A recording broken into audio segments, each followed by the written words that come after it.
बच्चों, आज अपन देखते हैं व्यष्टि अर्थशास्त्र और समष्टि अर्थशास्त्र में अंतर। व्यष्टि अर्थशास्त्र में व्यक्तिगत आर्थिक इकाइयों का अध्ययन होता है, यानी ये पूर्णतः व्यक्तिगत व्याख्या पर आधारित है। समष्टि अर्थशास्त्र में संपूर्ण अर्थव्यवस्था का वृहद और एक समग्र इकाई के रूप में अध्ययन होता है और ये कुल संबंधों की व्याख्या करता है।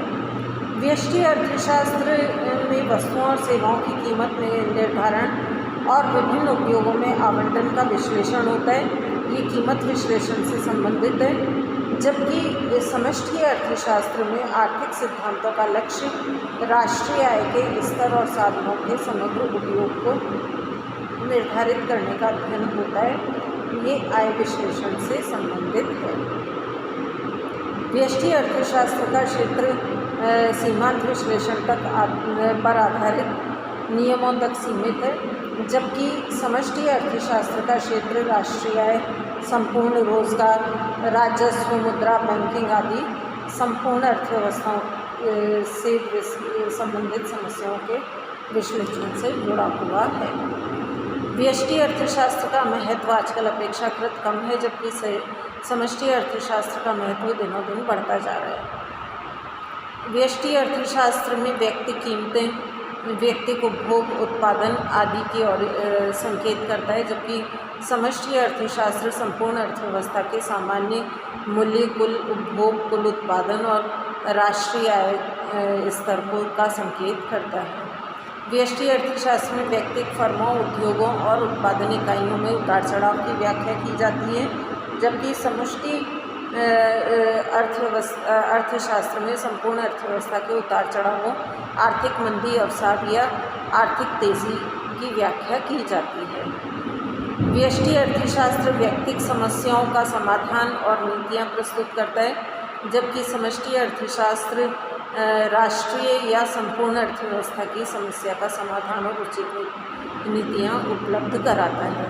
व्यष्टि अर्थशास्त्र का विश्लेषण सरल है, जबकि समष्टि अर्थशास्त्र का विश्लेषण काफ़ी जटिल और दुविधापूर्ण है। अब हम बात करें व्यष्टि अर्थशास्त्र और समष्टि अर्थशास्त्र की परस्पर निर्भरता। हालांकि व्यष्टि अर्थशास्त्र और समष्टि अर्थशास्त्र आर्थिक विश्लेषण की दो अलग अलग शाखाएं हैं और उनका क्षेत्र भिन्न भिन्न है। जहां एक और व्यष्टि अर्थशास्त्र में कीमतों का महत्वपूर्ण स्थान है और उसका उद्देश्य कीमत निर्धारण का विश्लेषण करना तथा विशिष्ट साधनों का विशिष्ट उपयोगों में आवंटन करना है, तो दूसरी ओर समष्टि अर्थशास्त्र में आय की धारणा महत्वपूर्ण है और इसका उद्देश्य राष्ट्रीय आय के स्तर और साधनों के समग्र उपयोग को निर्धारित करना है। फिर भी ये दोनों एक दूसरे के प्रतियोगी न होकर परस्पर पूरक और सहयोगी हैं। दोनों में परस्पर घनिष्ठ संबंध है। दोनों एक दूसरे की सीमाओं और विश्लेषण संबंधी कठिनाइयों का निराकरण करते हैं। दोनों का विकास परस्पर एक दूसरे पर निर्भर करता है। प्रोफेसर हेंडरसन एंड क्वांट ने कहा है कि हम ये नहीं कह सकते कि आय की धारणाएं व्यष्टि अर्थशास्त्र सिद्धांतों में नहीं होती अथवा कीमतें समष्टि सिद्धांतों में नहीं होती, लेकिन व्यष्टि सिद्धांतों में आमदनी का निर्धारण सामान्य कीमत निर्धारण की प्रक्रिया के अंतर्गत ही आता है। व्यक्ति उत्पादन के साधन बेचकर आय प्राप्त करते हैं और इन साधनों की कीमतें अन्य कीमतों की भांति ही निर्धारित होती हैं। दूसरी तरफ कीमतें समष्टि सिद्धांतों में महत्व रखती हैं, लेकिन समष्टि सिद्धांतों में व्यक्तिगत कीमतों के निर्धारण की ओर ध्यान न दिया जाकर समग्र कीमत सूचकांकों पर ध्यान दिया जाता है। तो हम अब इन दोनों की परस्पर निर्भरता देखें। तो पहले हम देखें व्यष्टि अर्थशास्त्र की समष्टि अर्थशास्त्र पर निर्भरता।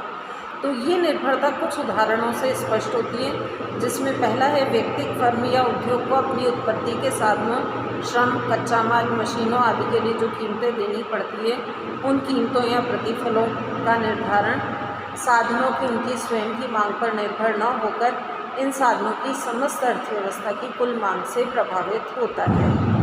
दूसरा है कोई व्यक्तिगत फर्म या उद्योग कितना माल बेच सकेगी, ये फर्म की कीमतों पर ही निर्भर नहीं वरन समाज की कुल क्रय शक्ति पर निर्भर है।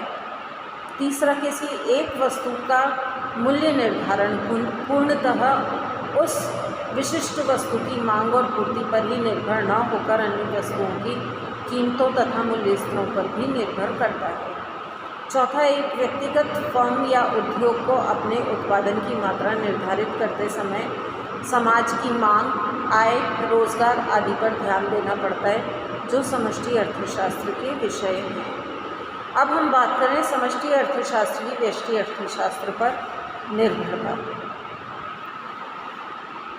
तो समष्टि अर्थशास्त्र व्यष्टि अर्थशास्त्र पर किस प्रकार से निर्भर है, ये हम कुछ उदाहरणों से देख सकते हैं। जिसमें पहला है, संपूर्ण अर्थव्यवस्था का ज्ञान उसके विभिन्न अंगों की जानकारी से होता है, जैसे राष्ट्रीय आय व्यक्ति इकाइयों का ही योग है, कुल राष्ट्रीय उत्पादन व्यक्तिगत उत्पादन इकाइयों के उत्पादन का सामूहिक योग है।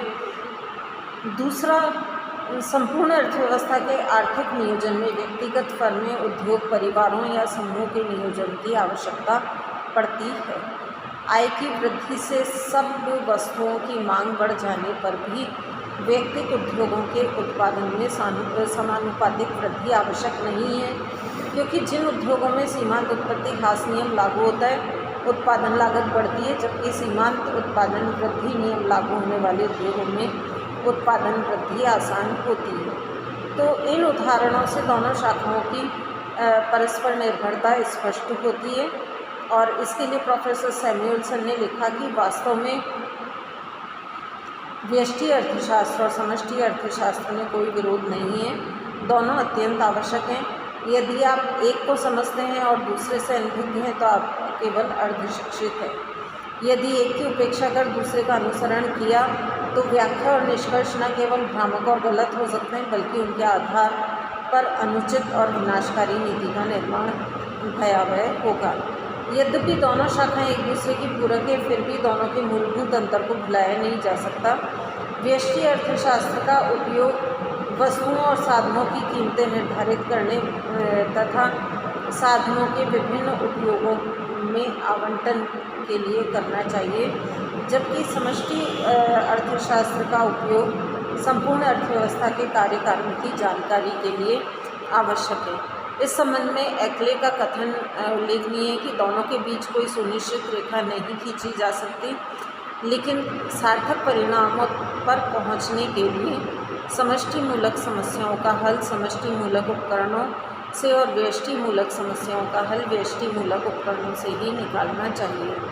तो संक्षेप में हम यही कह सकते हैं, निष्कर्ष निकाला जा सकता है कि आर्थिक समस्याओं की प्रकृति और स्वरूप में भिन्नता के कारण उनके वैज्ञानिक विश्लेषण के लिए परस्पर निर्भर व्यष्टि और समष्टि अर्थशास्त्र दोनों की सहायता आवश्यक है।